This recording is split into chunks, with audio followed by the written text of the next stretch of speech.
그알리뷰 1456회 생사를 가른 최후의 만찬 영덕에서 일어난 농약 음독 사건이라고 합니다. 대충 그림 그려지죠? 제목만 봐도. 농약을 먹어서 사망한 사건이 있는데 이게 과연 누가 먹인 거냐 이런 거에 대한 어떤 미스테리함이 있지 않을까 예상이 돼요. 모르는 사건이기 때문에 빨리 보면서 같이 이야기를 해보겠습니다. 지난 8월 14일 얼마 안 됐어요. 거의 한 달 정도 됐습니다. 대구지방법원 영덕지원 한 여성이 법원 앞에 모습을 드러내자 갑자기 소란이 일기 시작합니다. 누군데요? 뭔데요? 아, 왜 이러냐고. 왜 사과를 안 하는데? 저희 탈게요. 아, 비켜요. 당신 아버지 죽어도 이럽니까? 경호원을 대동했어요. 그리고 차를 탑니다. 중년의 여잔데 그런 여자분을 가로막는 한 무리의 사람들과 좀 마찰이 있는 거야. 쏟아지는 질문에도 이 중년의 여자가 침묵으로 일관하더니 급하게 차를 타고 현장을 벗어났어요. 자, 그러면서 장소가 경상북도 포항으로 갑니다. 법원 앞에서 이 중년 여자에게 소리치던 여성분을 피디님이 만나본 거야. 인터뷰하죠.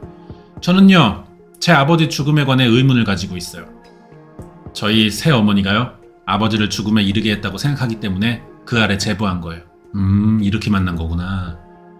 새어머니인가 봐. 그 중년의 아줌마가 아버지를 죽음에 이르게 했다고 주장합니다. 이름 이진주 씨. 진주 씨의 의문 지난해 7월 2일부터 시작됐어요. 새벽 5시 몇 분이었는데요. 경찰에서 전화 와가지고 아버지가 돌아가셔서 와봐야 된대요. 새어머니 그 박씨 아줌마는 살아서 병원에 실려갔다고 그렇게 얘기하고요. 그러니까 새어머니랑 같이 음독을 하셨다 그래가지고요. 네? 띠동갑이네요. 12살 차이. 재혼이잖아, 재혼. 그날 아버지와 어머니가 함께 극단적 선택을 했는데 아빠만 사망했다. 12살의 나이 차이 극복하고 2006년부터 동거 시작해서 2015년에는 혼인신고까지 했습니다. 19년을 살았어. 이 여자분에게 자식이 있는지가 또 중요한데, 사건이 벌어진 건 영덕군에 위치한 한 시골 마을. 오랫동안 포항에서 직장을 다녔던 아버지 이 씨는 지난 2019년 퇴직하고 영덕에 시골집 하나 사서 복숭아 농사 지으면서 생활했대요. 이웃 주민, 참 아까운 사람이었어요. 사람 좋았어요. 특전사 나와가지고 몸도 다부지고 건강하고 운동 잘하고 그래서 내가 또 같이 놀고, 영덕군에서 그 사람 싫어하는 사람 난 못 봤어. 이웃 주민 또, 이성호 씨가 워낙에 성격이 좋습니다. 그럼 왜 죽었는지 동네 사람들이 아무도 모르나요? 동네 사람들이요, 다 그걸 수수께끼로 생각한다니까요. 사건 발생 며칠 전까지도 이분이 사망하신 남자분 밝아 보였어요. 왜 갑자기 죽었냐? 음독이라고 일단 알려줬으니까 이해가 안 된다. 그런 반응이야. 이성호 씨 집에 내가 올라가 봤는데 경찰이 못 들어오게 하더라고. 양주하고 농약 타가지고 마셨다 그러더라고. 당시 현장에 출동했던 119 구급대원 통해서 그날의 상황을 조금 더 자세히 들어보도록 하겠습니다. 대략적으로 한 새벽 5시 정도로 기억이 나는데요. 동반 음독이라고 그렇게 들었습니다. 여성분이 신고를 하셨던 경우에요. 베란다 창문 앞에 누워 있었다는 남편 이 씨와 한 1.5m 정도 떨어져서 엎드려 있었다는 아내 박 씨는 의식이 있는 상태였다. 식탁 위에 다양한 술과 농약병이 있어서 기억이 나는 것 같아요. 큰 그릇에 술이랑 약이 섞여 있는 게 소량 남아 있었고요. 빈 사발그릇, 그게 있었던 걸로 기억이 납니다. 본인은 농약을 같이 먹었는데 깨어나가지고 힘들어서 계속 구토를 했대요. 두 사람이 마신 술과 농약은 오른쪽에 위치한 주방에서 발견됐고, 엄청난 양의 술과 농약을 마신 것처럼 보였다, 둘이. 의식이 몽롱한 상태로 이송되면서도 목에 통증을 호소했어요. 아내, 그 살아남은 그 중년의 아줌마가. 박 씨인데 이 사람이. 응급실에 도착했죠. 상태가 어땠을까요? 남편 이 씨의 친형과 아내 박 씨 친언니가 주고받은 통화 내용으로 상황을 알 수 있습니다. 이 씨의 형과 남편의 형과 여자의 언니가 통화한 거죠. 재수 씨가 지금 말을 못하고 치료받고 있는 중이에요. 내 얘기 들려요? 그러니까 들린다고 고개를 끄덕끄덕 하길래 의식은 살아있구나 싶었거든요. 다행히 박 씨는 생명에 지장이 없습니다. 새벽에 깨어나가지고 119에 신고했고요. 집에 있다가 먹고 쓰러졌다가 구급대가 현장에 도착하기 전 자신이 친언니와도 통화를 했습니다. 새벽 5시 50분에 전화 와서 언니 이서방 죽었어 하더니 혀가 꼬부러지더라고요.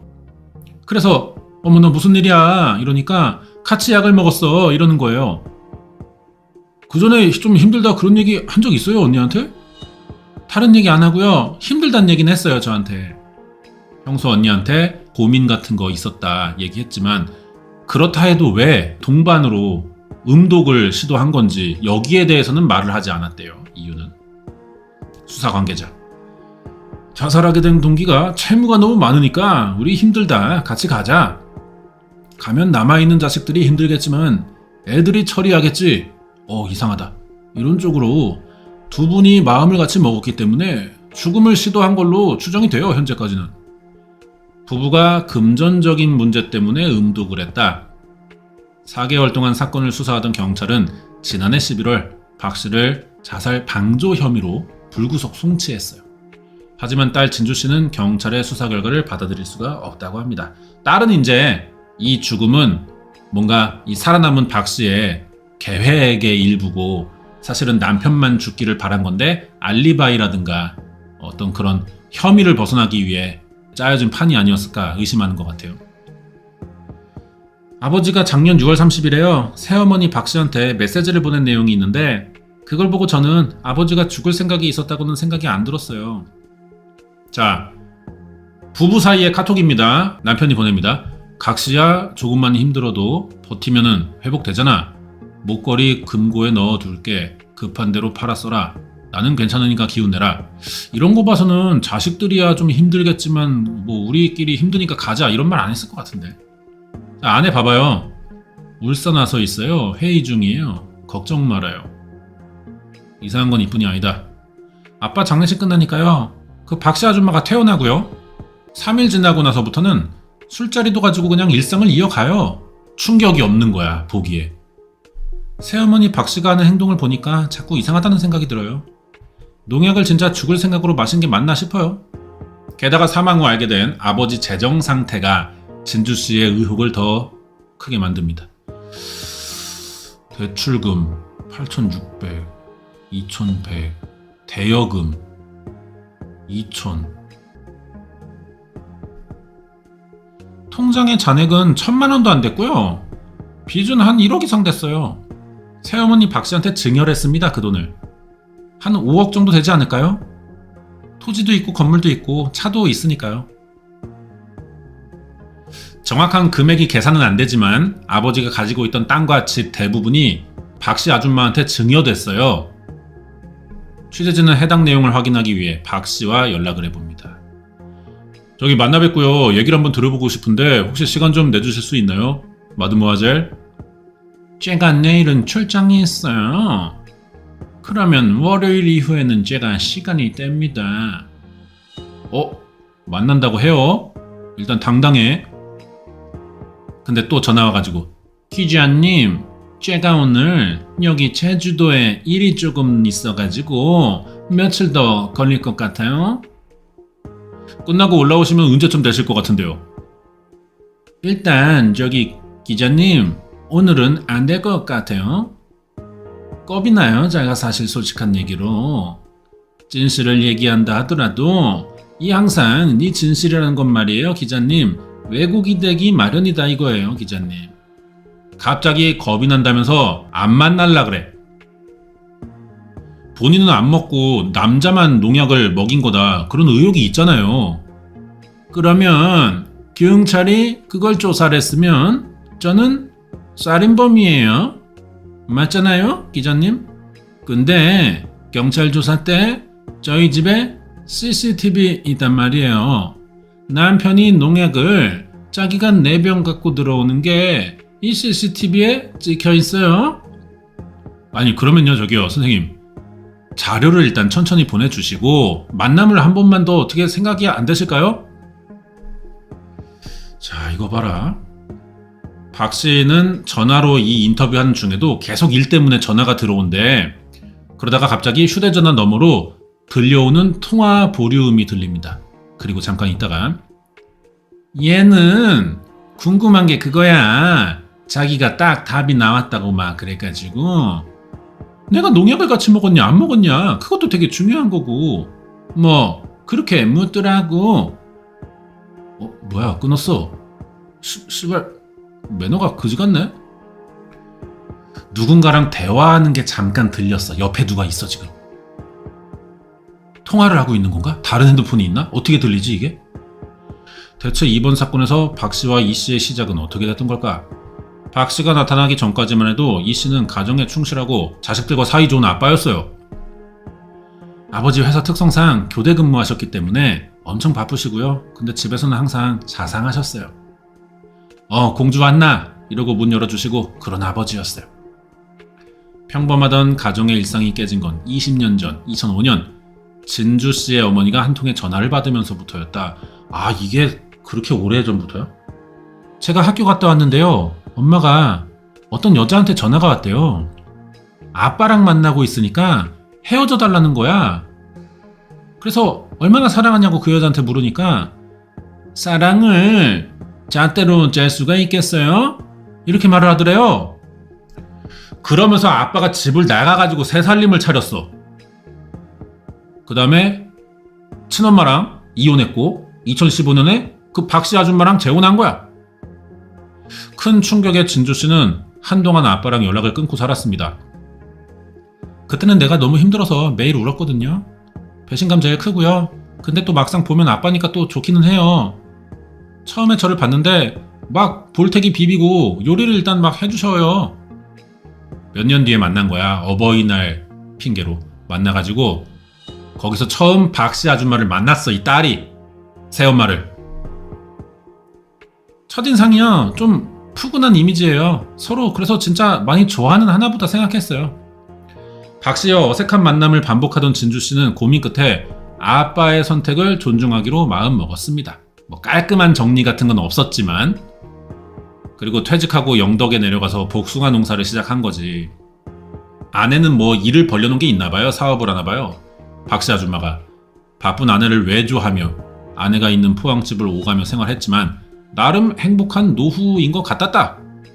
겉보기에는 좋아 보였는데 왜 동반 음독을 시도한 거냐. 그날의 상황을 목격했다는 이웃 주민이 있습니다. 그 CCTV를 내가 봤는데 한 새벽에 4시 50분인가 돼가지고 우리 마당에 경찰하고 119 차 들어와가지고 이 경광등이 막 팽팽 돌아가는 거요. 지금은 삭제됐는데 자기 집에 달아놓은 CCTV가 있대요. 여기서 그 상황들을 좀 확인할 수 있었대. 작년 7월 1일에 한 오후 6시 반쯤 돼가지고 이성호가 집에서 딱 나와. 우리 집을 이렇게 한참 이렇게 서가지고 보더라고 가만히. 운동복 반바지가 있어요. 항상 입던 거. 위에 이제 티셔츠 하나 하고. 그게 마지막이었어. 그 다음에 2시간 뒤 CCTV에 또 다른 사람이 등장한대요. 이 화면에. 그게 바로 이 씨의 새 아내 박정숙.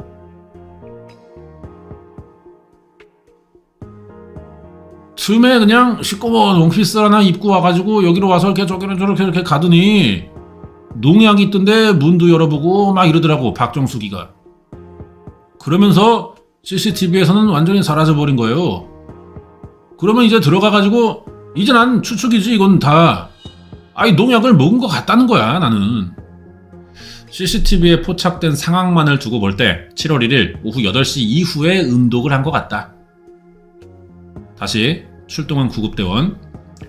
이송하면서 어머니한테 어머니 이거 몇 시부터 드셨어요? 얼마나 드신 거예요? 했는데 오전 11시부터 먹었다고 그렇게 얘기를 했어요.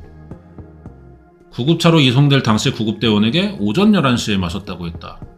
박 씨는 검찰 조사 단계에서도 오전부터 술과 농약을 섞어 마셨다고 진술했습니다. 앞서 통화에서도 우리 박 씨 아줌마 이렇게 얘기했어요. 당장은 일관돼 보이는데 제가 술을 먼저 먹었기 때문에 이 정확한 기억은 안 나요. 술을 먹으면 이 블랙아웃이라 그러나 하여튼 그게 오잖아요. 몇 시에 내가 뭘 했는지 이 메모리 잘 못하고 있어요 나. 음독을 하기 전 술을 먼저 마셨기 때문에 정확히 몇 시부터 농약 마셨는지 기억이 안 난답니다. 하지만 음독을 하게 된 상황에 대해서는 꽤 자세히 기억을 해요. 그날 나의 허즈번 끈 농약은 2개 섞어야 되는 거야. 이렇게 얘기했어요. 원액을 타서 드신 건 아닌 것 같고 술에 타서 드신 것 같거든요. 아니에요. no. 누가 알코올에 타서 먹어요. 농약 원액을 먹었죠. 아무것도 모르면서 기자님 지금 이렇게들 사람들 나한테 얘기한단 말이에요. 원액을 드신 거예요?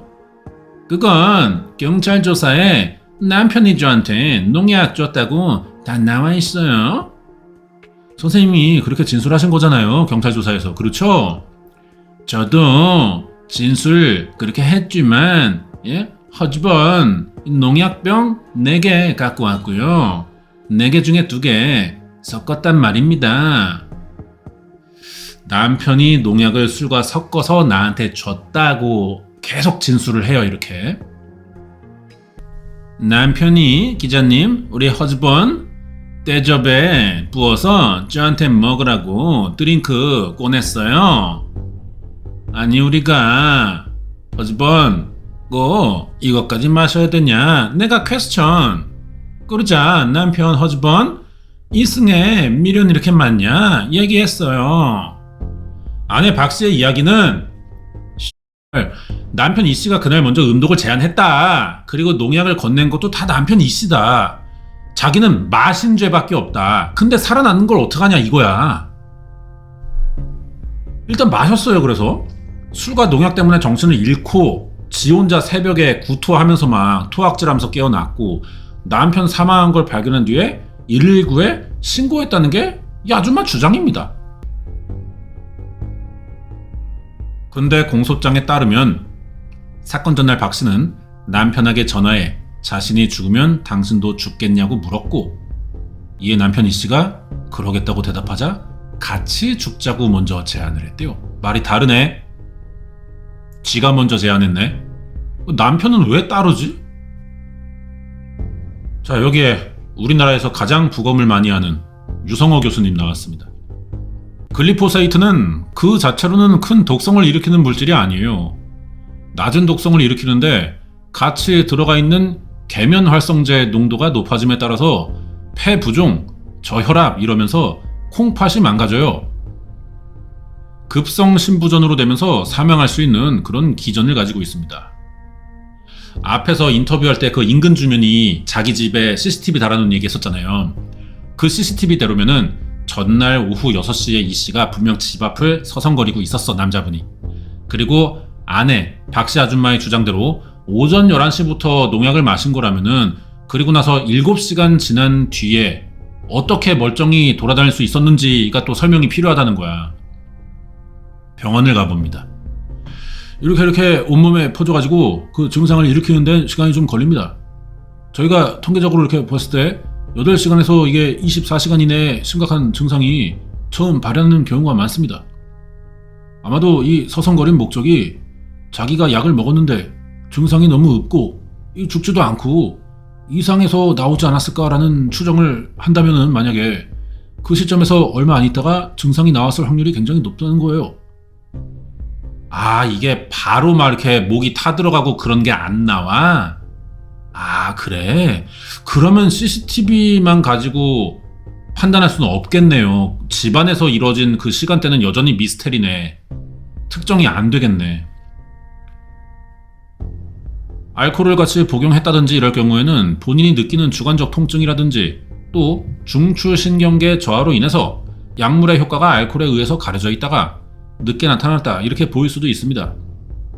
농약을 마신 이 씨가 집 앞에 나왔다가 들어간 오후 6시 직후에 심각한 증상이 발현됐을 가능성이 크다고 합니다.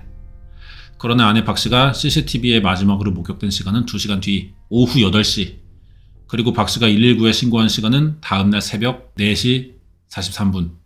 박 씨의 주장대로 오전 11시에 마신 게 사실이면은 박 씨는 농약을 마시고 17시간 동안 생존해 있었다는 건데 이게 가능하냐고요, 아줌마. 지금 아줌마 이게 주장이 알리바이가 안 맞아 보인다는 거야. 예? 남편의 그 남의 집 CCTV에 찍힌 그 서성대는 거는 이해가 가할 수 있어. 근데 아줌마 행동은 말이 안 된다는 거야. 충분히 지금 농약 그 효과가 나왔어야 돼, 이 시간이면은. 남편은 그 직전에 찍힌 걸 수는 있는데. 아줌마 말이 이상하다고요. 이거는요, 둘 중 하나겠죠. 첫 번째, 그 박씨 아줌마는 조금만 처먹었든지, 두 번째는 이거예요. 만약에 지가 주장한 만큼 들이마셨지만 자기가 뭐 20번 이상 뭐 개원했다면서요. 그리고 이제 병원 가가지고 뭐 응급치료 존나게 받고, 그래가지고 자기 신체적인 독성을 또 어떻게 꼴에 제거했다, 이렇게 볼 수도 있는 거죠. 으휴. 당시 박 씨는 현장에 도착한 구급대원에게 20회 이상 토를 했다고 주장했어요. 실제로 방 안에는 토한 흔적도 있습니다. 박 씨가 생존할 수 있었던 건 정말 구토를 했기 때문이었을까? 많이 나오시네요. 일반적으로 어르신들이 집에서 밥 비벼 먹을 때 쓰는 그런 수댕 그릇 있잖아요. 이거요, 이거. 여기에 농약이 소량 남아 있었던 것 같아요. 그런 사기 그릇으로 된 국그릇보다 좀 더 큰 것도 있더라고요. 식탁 위에는 농약을 마신 그릇 2개가 있다. 크기 차이가 있었다고 하는데, 그러면 두 사람이 마신 농약의 양이 달랐던 건 또 아닐까? 선생님 몸에서도 어쨌든 농약 성분 나왔을 거 아니에요? 또 통화하네요. 다 나왔죠. 의무 기록지하고 다 제출했고 경찰이 또 다 떼어갔는데요, 기자님. 그 기록지 혹시 사진으로 가지고 계시면은 한 장만 좀 보내주실 수 있나요, 지금? 아, 왜요? 여기서 그만하죠, 기자님. 제 편 안 들어주셔도 된다고요? 지는 떳떳한데 관련 자료는 안 보여줘. 그러면서 나도 힘들었다. 그날 마신 농약으로 큰 손상 입었다고 합니다. 그리고 아내 박 씨는 갑자기 자기가 운영하던 회사 문을 닫고 경제적인 어려움을 겪었고, 그로 인해 남편이 많이 우울해했다는 얘기를 하는데, 갑자기 감성팔이 들어가죠. 박 씨 주장을 들은 진주 씨는 이 씨의 인터넷 기록을 보여줍니다. 뭘 검색했나봐요. 농약을 음독하기 이틀 전 영덕군 내의 이빈 후가를 검색했어요. 아빠가, 사망하신 분이. 그리고 사건이 있기 하루 전에는 트럭에 사용할 사륜 타이어를 검색했습니다. 이런 이 씨의 검색 기록을 바탕으로 진주 씨는 박 씨의 주장 말도 안 된다. 우리 아빠는 그러니까 죽을 생각이 없어. 봐봐, 미래를 계획하고 있잖아, 사람이. 죽을 이유가 없어 보인다는 거야. 진작에 이 아줌마랑 여보, 각시야, 우리 죽자 말자 뭐 이런 얘기하고 있었으면은 이런 거 검색 안 하죠. 미래 대비를 안 하지. 그러니까 더 수상한 거야. 자, 딸. 6월 30일에요. 아빠 중고거래 앱으로 의자 샀다고, 남동생한테 의자 싸게 샀다고 자랑했대요. 실제로 이웃 주민은 사건 전날 저녁 이 씨가 트럭에서 의자를 내리는 모습을 보기도 했습니다. 진짜 샀어? 트럭에다가 의자 같은 거 어디서 가져와가지고 창고 문 열고 그 안에 다 정리하고 그걸 한 30분 했나 싶다. 지금 아직도 이게 아이러니한 것이 말이여. 내일 당장 내가 죽겠다는 사람이 창고 물건 정리해서 들여다 놓고 이렇게 하겠냐고요. 자, 만나볼 사람들 대강 만나봤어요, 한번. 자, 이제는 사건 수사한 경찰에게 그 당시 조사 내용 그리고 기억들 한번 들어봐야겠죠. 모자이크를 치네요. 이거는 좀 뭔가 그냥 경험상 그알 리뷰 몇 년 했으니까 경험상 이게 좀 생각해 볼 만한 부분이야. 아직 뒤에 내용들 모르지만. 보통 경찰이 얼굴을 내놓고 인터뷰하는 경우는 할 만큼 다 했는데 증거가 없다. 당당해, 경찰이. 할 만큼 노력을 최대한 했다. 근데 모자이크 하는 경우는 이 사건이 뭔가 이상한데 경찰이 약간 실수가 있었다거나 경찰도 자기네 조직이나 뭐 입장들 챙기다 보니까는 다 말할 수 없다거나 뭔가 숨길 때예요. 이거 사건 꼬이는 것 같네. 자, 어쨌든 봅시다. 머리를 이렇게 곱게 2대8 찬빗으로 이렇게 막 이렇게 깨끗하게 이렇게 딱 빗어 넘기고 동동구리물을 바른 느낌으로 단정하게 상당히. 예. 당시에 통화 내용 보면은 힘든 거밖에 없어요. 네가 이렇게 해갖고 힘든데 못 해줘가지고 미안하다, 이런 얘기 있어요. 마지막에는 그것이 이제 한계가 온 거야. 자, 통화 내용입니다. 부부 사이에 둘이 한 거. 흰색이 남편 사망하신 분. 각시야. 마음이 그래? 얘기해봐라. 이유가 없어. 그냥 그래. 각시 힘들어 하니까 내가 옆에서 어떻게 해줄 수도 없고. 각시 힘든 거야. 뭐 하루 이틀 일 아니고. 그래도 자꾸 이렇게 내가 힘이라도 대줘야 하는데 너무 무능하다 싶은 게. 그런 생각하지 말고. 그래도 지금 당신 지금도 힘이 돼주고 있어. 각시만 잘 되면 된다. 그럼 약간 이거 지금 대화 톤 같은 게 제가 물론 이제 각색한 것도 좀 있지만 말하는 그 뭐랄까 생각들을 전달하고 있는 것들이 이은혜랑 사망한 남자 그 남편 있잖아. 그 대화랑 비슷한 느낌이 좀 있어요. 일부러 그렇게 생각해서 그런 건가? 약간 비슷한 느낌이 있어요. 남편분은 미안해해 자꾸. 더 해주고 싶어 하는데 능력이 안 돼. 그리고 힘들어. 못 맞춰주고 있어서 현실적으로 경제적으로 힘들어. 근데 여자분은 재촉은 안 해. 하지만 은근히 내가 지금 남편이 돈 안 해주고 있기 때문에 힘들고 있다는 거를 은근히 막 드러내면서 무언의 몰아감 같은 것들이 나오는 것 같아. 혹시 경제적인 어려움 때문에 벌어진 범죄일 가능성은 없을까? 보험료를 우리가 과다할 정도로 많이 냈어요. 우리 상식으로 생각할 때 근데 보험 판매하신 분하고 내가 통화했는데 한번 실효 돼버린 거지, 돈을 안 내가지고. 그러니까 남편이 돌아가시면 박정숙한테 수급될 수 있는지 물어보니까 안 된다 하더라고. 이 씨가 사망함으로 박 씨가 얻을 수 있는 이득이 없어 보였대요. 진주 씨는 딸, 설사 아버지가 경제적인 이유로 음독했더라도 그 원인에는 새 어머니가 있을 것이라고 합니다. 경제적인 이유가 생긴 것도 이 박 씨 아줌마일 가능성이 일단 높습니다. 아버지의 통장 거래 내용에는 수상한 거래 흔적들이 남아있기 때문이다. 급여가 2번 들어오네요. 바로 박정숙한테 들어가는 퇴직금 1억 5천만 원을 박정숙한테 보냈어요. 아버지 이 씨의 급여부터 퇴직금까지 모두 아내 박정숙 게이에게 들어가고 있었습니다. 이상한 거야 여기부터가. 남편이 그렇게 해준다 그래도 아내가 말려야죠. 거절해야죠. 이상한 거야. 이상한 점이 또 있습니다. 홍기철이가 600을 보냈고 여기 또 보면 또 홍기철이가 이번엔 8천을 줬고 다시 박정숙이가 7,600만원 가져갔네요. 여기 보면 홍기철이 또 1억 들어오네. 아까 그 PD님이랑 통화할 때 어떤 새끼랑 박정숙 아줌마 대화하는 거 살짝 나갔잖아. 그게 홍기철 게이 아니야? 기철이? 아빠 계좌로 홍기철이랑 거래한 게 상당히 나오더라고요. 이 씨의 통장 거래 내역에 계속해서 홍기철이라는 새끼가 등장하고 있습니다. 그는 누구이기에 이 씨 통장에 거액을 송금했을까요? 그리고 그 돈은 왜 박 씨에게 따로 입금됐을까요? 며칠간 포항과 영덕을 뒤진 끝에 홍기철과 박 씨에 대해 잘 알고 있다는 사람을 만납니다.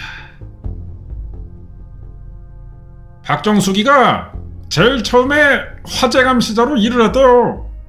하다가 홍기철 사장하고 그렇게 됐는지 바로 이 A건설회사 사무실로 들어가가지고 이제 거기서 격리 담당하고 그랬어요.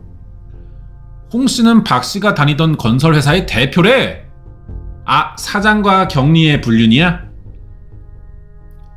실제로 해당 회사의 등기 확인해보니까 박 씨의 이름이 사내이사로 올라가 있어? 격리가 또 아니잖아. 하는 일만 격리 일이었나? 소문 듣기로는 좀 특별한 사이다 그러고 그런 이야기도 한간에 나돌고 그랬어요. 홍기철이한테 외상미수금 받을 게 있어가지고 홍기철이한테 이야기를 했는데 박정숙이가 자기가 돈 준다고 전화 왔더라고요. 그런 사이 아니면 박정숙이가 A건설회사 대신에 자기가 돈을 갚아줄 이유가 뭐가 있습니까? 자긴 직원인데요. 안 그래요? 두 사람은 무슨 관계였을까? 홍 씨가 운영하던 사업체는 문을 닫았습니다. 등기에 나와 있는 회사 주소지로 찾아가 보는데 시간이 흐르고 한 하얀색 트럭이 회사 앞에 멈추고 나이 있어 보이는 중년 남자가 내린다. 혹시 홍기철 사장님 되실까요? 아니세요? 예? 아, 왜요? 홍기철 사장님 만나 뵙고 제가 좀 여쭤보고 싶은 게 있어서 왔습니다. 아이, 지금 멀리 가 있어요. 홍기철 선생님이랑 박정숙 대표님 사이의 관계가 좀 궁금하다 이거예요. 난 모릅니다. 돈 거래도 뭔가 수상하고 하니까 아시는 거 좀 얘기해 주실래요? 자신은 박정숙이 새로 설립한 회사에 근무하는 직원이래, 요 아이씨가. 그리고 회사에 들어온 지 얼마 안 돼서 아는 바가 없다.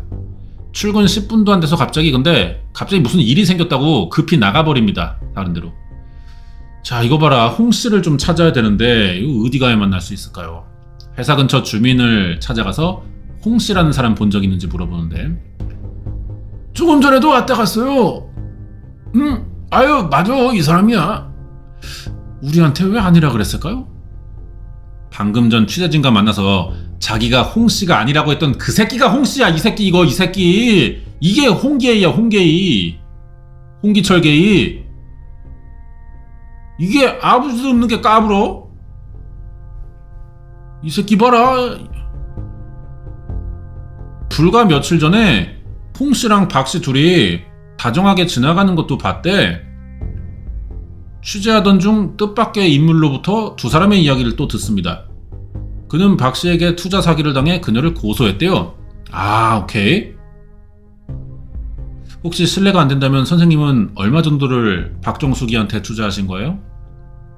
제가 4억 4천 정도 되는 것 같습니다. 평생 직장 생활해가지고 그 돈 모아놓은 거 그 다 그 X발년한테 떼인 거야 내가 솔직히. 지난 2022년부터 둘의 사이가 시작됐다. 박정숙이 그거 하잖아요. 그냥 그거 명리사주 뭐 이런 거 봐주고 하잖아요. 그냥 그거. 처음 만났을 때 자신을 경주의 한 불교원 원장이라고 소개했대요. 박 씨가 직접 자신의 불교원을 보여주기도 했는데 그 규모는 생각보다 컸다고 합니다. 그렇게 몇 차례 만남이 있은 뒤 자신의 대표를 했던 또 다른 건설회사에 투자하라면서 솔깃한 제안을 했어요. 박 씨가. 박정숙이가 건설회사 운영해야 하니까 연말에 자본금 확충해야 된다 그래가지고 돈이 얼마가 있어야 된다. 어떤 때는 또 내가 아는 사장이 돈 좀 급하니까 며칠만 좀 빌려달라. 은행 이자보다 훨씬 높은 월 2%, 3%, 심지어 5%에 해당하는 이자를 주겠다고 고액 투자를 유도했어요. 그래갖고 이제 박 씨의 제안이 좀 조건이 좋으니까 한 큐에 4억 4천을 때렸습니다. 이 유씨 아저씨가. 내가 그 돈을 입금할 때는 처음에 2억 입금할 때는 박정숙이 앞으로 했습니다. 근데 월 이자가 들어올 때는 홍기철 걸로 들어오더라고요. 홍기철 씨 누구냐고 내가 그렇게 물어봤다고. 박정숙이가 뭐랬는지 알아요? 그냥 회사하고 사장이 아는 사람이야. 응? 그렇게만 알고 있어요. 그런 식으로 넘어갔습니다. 자, 그러면은 이건 뭐 보나 마나야. 그 홍기철이 걔랑 박정숙이 이 둘이 지금 한패야. 이거는 뻔한 거잖아요. 돈으로 엮여 있으면 한패지 뭐야. 이게 회사에서 아무리 믿을 만한 직원들끼리라도 돈을 이렇게 하지 않아. 들어온 통장에서 나가고 해야 되는데 얘한테 들어간 게 쟤한테 나오면 안 된다고요. 그렇게 운영하는 회사 없어. 그렇게 운영하는 거는 한패란 뜻이야. 이거 뭐 보나 마나입니다. 근데 이게 그 자체가 증거가 되지는 않죠. 지들이 그냥 이상한 식의 운영 방식을 하고 있다 이렇게 설명하면 끝이니까. 근데 이건 심증은 뭐 거의 그냥 100%야. 자, 계속 봅시다. 박정숙이를 사기죄 고소하라고 할 때 홍기철이란 이 새끼 이거 조사해야 된다 했거든요. 근데 경찰이 별로 제 말을 신통하게 생각하지 않고 그때 조사를 안 한 것 같습니다. 자신이 원장으로 있는 불교원을 이용해서 사람들의 부와 명예를 과시하고 홍 씨랑 운영하고 있는 건설회사 이용해서 투자를 유도했다. 박 씨가 운영한 이 불교원이라는 데는 어디일까요? 여긴 것 같은데요. 여기 절간? 내 키보다 잡초가 더 높네. 사람의 발길이 닿지 않은 듯 잡초가 우거져 있습니다. 오래전 문을 닫은 것 같아요. 여기는. 이곳을 다녀간 투자 사기 피해자들에 따르면 한때 이곳에 화려하고 웅장한 석상들이 막 가득 차 있어요. 그리고 건물 앞에서는 각종 행사도 막 열렸습니다. 처음에는 홍기철이 운영하는 건설회사의 화재 감시자였대요. 박 씨가. 뭔 소리야 화재 감시자는 또. 어떻게 2,000평이나 되는 불교원의 원장이 될 수 있던 걸까? 제가 아버지를 통해서요. 박정숙이를 소개받은 게 2019년이에요. 아빠가 절을 할 수 있게 투자해주는 그런 사업체의 대표님이라고 소개해 주셨어요. 또 다른 사람이네요. 평생 절을 짓는 게 꿈이었다는 제보자의 아버지 앞에 어느 날 박씨 아줌마가 나타났습니다. 하지만 그녀의 갑작스러운 호의가 수상하다고 느꼈던 제보자는 아버지에게 동등하게 투자해서 절을 짓자고 설득했고요. 제보자의 아버지와 박씨는 2020년 반씩 대출을 받아 토지를 구입하고 불교원을 지었어요.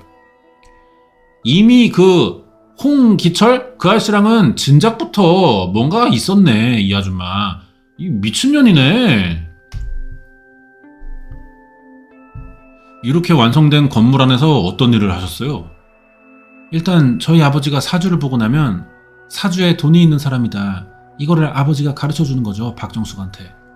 둘이서 그런 계획을 가지고 그 절을 지었던 거죠. 불공을 들이는 절이라기보다는 사주 보는 점집에 가까웠다. 나름 입소문도 나가지고 초창기에 운영이 잘 됐어요. 그러던 어느 날 박씨로부터 충격적인 얘기를 듣게 됩니다. 박정숙이 본인 입으로 난 너희 아빠랑 모텔 간 여자야? 이질 안 하더라고요. X년이. 면전에서요? 얼굴 보고? 아니 그랬다니까요? 박씨가 제보자의 아버지와 불륜관계라고 털어놨어요. 당시 박씨가 제보자에게 보낸 메시지 내용을 보겠습니다.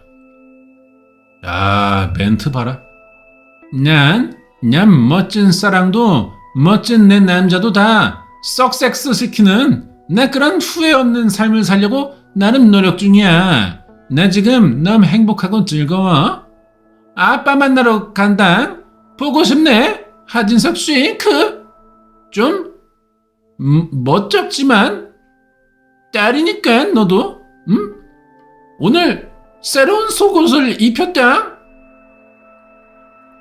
커플 잠옷 싸서 입혔다.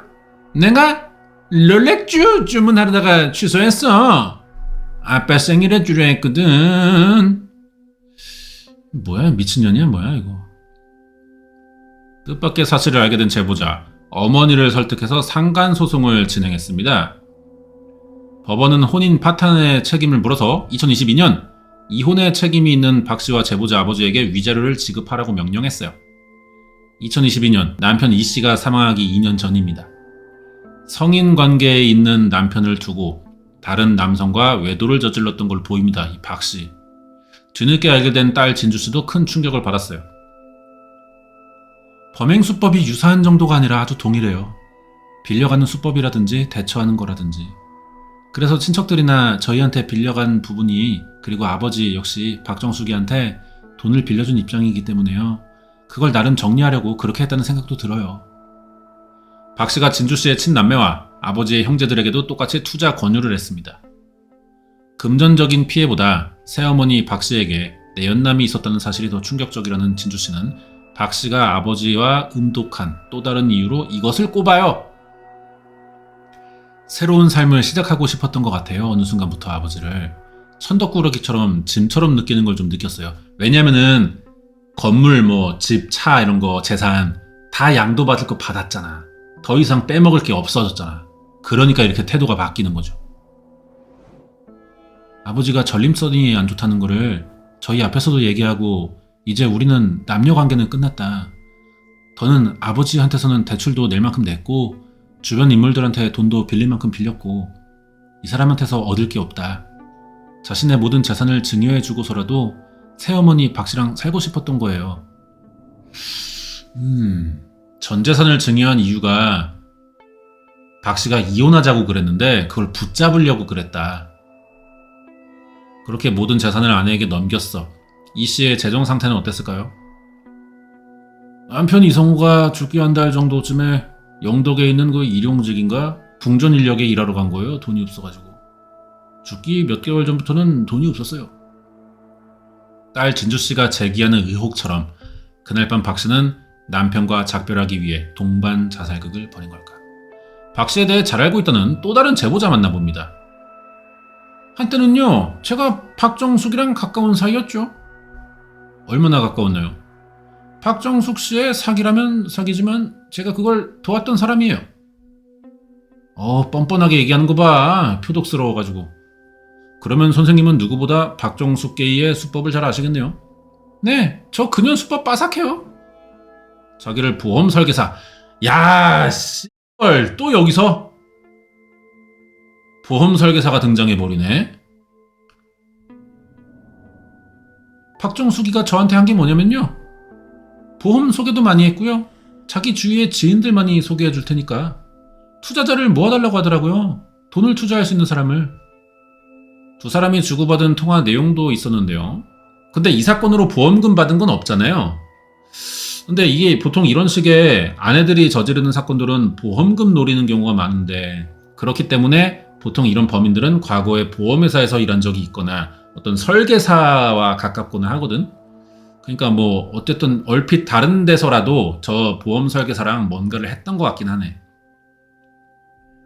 어떻게든 내가 이렇게 되면 200, 300, 500 어떻게든 들어줄 수 있는 사람들이니까 내가 다 연결시켜줄게. 아, 보험을 팔아줬구나. 박 씨가 보험 실적을 많이 올려줬어요. 근데 3개월 뒤 박 씨의 실체를 알게 됩니다. 보험은 3개월 동안 있잖아요. 3개월 안에는 무조건 해약하면은 돈을 찾을 수가 없어요. 보험이라는 게. 구조가 그래요. 그래서 3개월 딱 됐네? 보험을 다 해약한 거예요. 그 모든 게 저를 이용하고 그런 희생양이 신태진 사장님이 되는 거죠. 죄송하고 미안하고 뭐라고 표현할 수가 없어요. 신 사장을 만나 직접 얘기를 들어봤습니다. 그는 박 씨에 대해 뭐라고 할까요? 이 박 씨와 오래 갔다 하면 나도 농약 먹을 수도 있었겠지. 전 남편도 구독사로 해서 약 먹고 죽었다고 하더라고. 자기도 역시 박 씨의 피해자가 될 수 있었다. 대체 뭔 일이 있었던 거냐? 솔직히 그 박정숙이라는 여자가 아주 무섭고 그런 사람이에요. 저 같은 경우에는 자금을 대여한 시간이 전체적으로 보면 5, 6개월인데 그쪽에다가 8억 얼마 왔다 갔다 하면서 최종 제가 손해본 게 한 3억입니다. 지난해 보험 설계사 소씨 소개로 박 씨를 만나게 된 그는 어려운 기업인들을 돕고 있다는 말에 박 씨에게 수억을 빌려줍니다. 왜 빌려주냐? 어떻게 속였길래? 그러니까 박 씨 여자가 말빨이 좋아가지고 어떻게 사람 감을 줄 알아요. 그러니까 속이고자 하면 속이는 사람인 거야. 사기 같은 거는 좀 유전자라고 생각합니다, 저는. 이게 노력한다고 되는 게 아니에요. 애초에 이런 기질을 타고나야 됩니다. 그래서 이 사기를 끊임없이 치죠. 그런 여자 같네. 하지만 몇 차례 금전 거래가 오가자 갑자기 본색을 드러냈대요. 술을 한잔 하자라든지 그런 제의를 제가 많이 받았습니다. 자기 남편 죽은 지 얼마 안 되는데 우리 회사의 전무에 무릎하게 앉아가지고 옆에서 막 뽀뽀하면서 막 나랑 좀 잘되게 막 엮어달라고 막 그래요. 나한테 오빠라고 얘기하고 막 정수가라고 불러달라 이주라라고 그만합시다 하고 내가 이렇게 좀 뿌리친 적도 있습니다. 존나 부담스러웠어. 그럼에도 굴하지 않고 계속해서 신씨에게 이성적 관심을 표현했어요.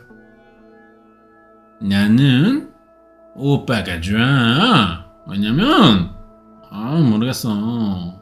오빠랑 있을 때 나 맨날 편해. 근데 오빠는 나한테 어떤 여자 마음이 느껴지나요? 올해 3월 박 씨가 신 씨에게 보낸 메시지입니다. 아직도 죽은 남편이 그립다며 막 눈물 쳐 흘리던 박 씨가 남편 사망하고 8개월 지나니까 다른 남자에게 사랑을 고백하고 있어. 우리는 어떤 사이인가요? 저는 지금 술 기운이 올라 당신이 조금 궁금해집니다. 근데 다가오지 않는 이 러브와 이 피플은 기다리진 난 않을 거예요. 조금 이제 용기 내서 브레이브맨이 돼줘요. 그러면 당신이 난 자꾸 생각이 난다니까요. 아 이런 뭐 개 징그러운 년을 봤나? 이거 나이 몇 살? 이거 뭐 몇 살이죠? 52였나요? 아니 50 처먹고 뭐 하는 거요 아줌마? 뭐 산악회 매니아 같아 지금 말투. 개 더러워. 박 씨에게 있어 사망한 남편 이 씨는 무엇이었을까요? 대부분의 문화권에서는 배우자를 번듯하게 가지고 있는 사람을 좀 더 번듯한 사람 취급하기 때문에 그런 용도로 박 씨에게 이 씨가 필요했을 것이라는 전문가의 의견이 있습니다. 그러니까 이런 거겠죠. 박 씨 입장에서 액세서리야. 나의 배경을 만들어주는. 잘 되면은 뭐 사기칠 수도 있겠지만 남편 상대로. 남편 삼아서 나이가 좀 있는 사람들이니까 편견이지만 여자가 결혼도 못했다는 소문 막 들려오고 혼자 일하러 다니고 하면은 좀 만만히 보기도 하고 이상한 여자 아닌가? 의심도 할 수 있는데 옆에 남편이 그럴듯해. 그러면은 그게 신뢰도가 된단 말이에요. 그런 용도로 남자를 쓰는 게 아니냐. 박 씨가 남편한테 동반 죽음을 제안했던 이유도 어느 정도 짐작해 볼 수 있다. 그녀는 너무나 아무렇지 않게 일상으로 완벽한 복귀를 했고요. 그 이전에 했던 수없이 많은 사기 행각을 계속했고요. 그래서 그녀가 죽고자 했을까? 그녀가 죽이고자 했을까?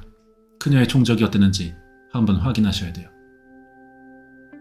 죽고자 했던 박 씨는 자신이 거래하는 업체 사장님들에게 급전이 필요하다는 이유로 남편 사망하고 3개월 뒤부터 다시 본격적으로 또 투자자들 모으고 다닙니다. 당시 박 씨가 투자자를 모으기 위해 언급했던 상호명으로 된 기업을 다 찾아봤지만 박 씨랑 거래했다는 업체는 없어요. 자, 변호사인데 지금 박정숙이 경우에는 폰지 사기의 전형적인 용도 사기입니다. 박 씨가 해온 수법은 투자자에게 돈 받아서 다른 사람에게 고리로 돈을 빌려준 후 수익금의 일부를 지급한다는 용도 사기. 이런 느낌이에요. 쉽게. 여기 박 씨 아줌마가 있는데 이 아줌마가 A랑 어떤 금전 거래를 터요. 그럼 여기서 생기는 빚이든 뭐 이익금이든 둘이만 해결해야 돼. 근데 그거를 B라는 사람과 새로운 거래를 터가지고 서로가 이 존재를 모르는 채 여기서 생기는 돈을 섞어서 막 움직이고 있는 거야. 섞어서. 이게 이제 용도 사기인 거죠. 존재를 모르잖아. 서로에게 수익금, 배당금의 구조를 파악하고 투자를 했다고 믿는데 사실 아니었잖아. 구조가 다르잖아. 그러니까 사기가 되는 거지. 용도 사기는 용도를 속인 부분이 입증되면은 변제 능력이 있든 변제를 할 계획이 있든 무조건 사기죄가 성립된다. 자금 세탁을 위해 타인의 통장이 필요했을 것으로 보인다. 우리 박계희. 생전 이 씨는 이런 사실을 모르고 있었을 텐데 왜 자신의 통장을 박 씨가 마음대로 사용할 수 있도록 놔둔 걸까요? 그걸 이제 이성적으로 엮은 거죠. 완전 저는 종속됐다고 보입니다. 어떻게 그게 가능했을까라고 생각해보면 그거밖에 없어요.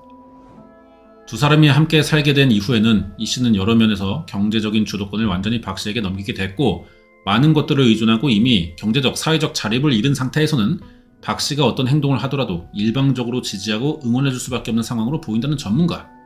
박 씨가 없었다면 이 씨는 과연 농약탄 술을 마셨을까? 박 씨에게 종속된 이 씨가 농약탄 술을 먹기에 이르기까지 박 씨의 존재 없이는 가지 않았을 것이라는 것을 생각해보면 이게 자살 방조가 아니라 자살로 몰아가게 했을 수도 있다. 과연 이 씨는 자살인지 타살인지 한 번 더 짚어봐야 한다고 합니다. 지난 6월 재판부에 자신의 잘못된 판단이었고 죄를 인정하며 남편 목까지 열심히 살겠다고 선처를 바라는 반성문을 냈어요. 이 박계희 아줌마가. 근데 이미 잡혔어. 이 여자. 8월 13일 저번 달에 박 씨의 자살 방조 혐의에 대한 공판이 있었고 결과는 징역 1년에 10월 집행유예 2년짜리 받았네.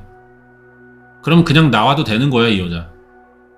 그래서 초반부에 이 재판을 받고 돌아갈 때 사람들이 막 붙잡아서 말하려고 막 소리 지르고 그랬던 거구나. 그 장면이 이거였던 거예요. 누군데 뭐냐고 왜 이러냐고 왜 사과 안 하는데 야 이렇게 만들어버리네 그 알. 편집 좋은데요. 오호. 그렇구나. 그럼 뭐 다 끝난 거네. 새로운 뭔가 이 판을 뒤집을 만한 좀 유력한 증거를 찾지 않으면은 이게 일사부재리 때문에 항소할까요? 유가족이? 딸 진주 씨가 항소할까요? 와, 좀 어려운 것 같다, 이대로면은. 살인 방조로밖에 안 돼? 심증은 살인인데?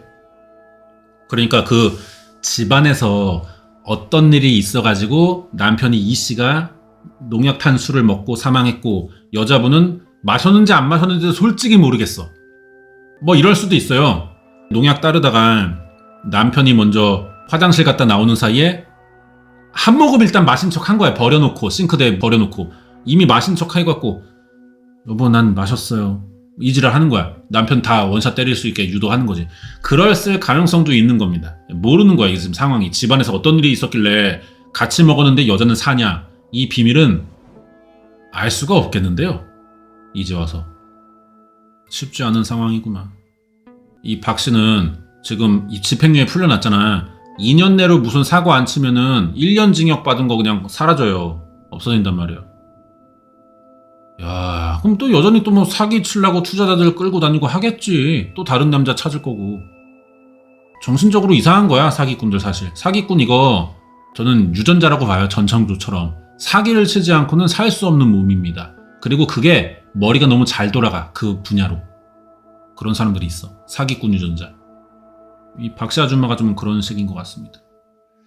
자, 그래서 여기까지 하고 편집이 좀 좋네요. 타이트하고 전개 빠릿빠릿하고 깔끔하네. 1456회입니다. 생사를 가른 최후의 만찬. 영덕 농약 은독 사건 알아봤고요. 잘 봤습니다.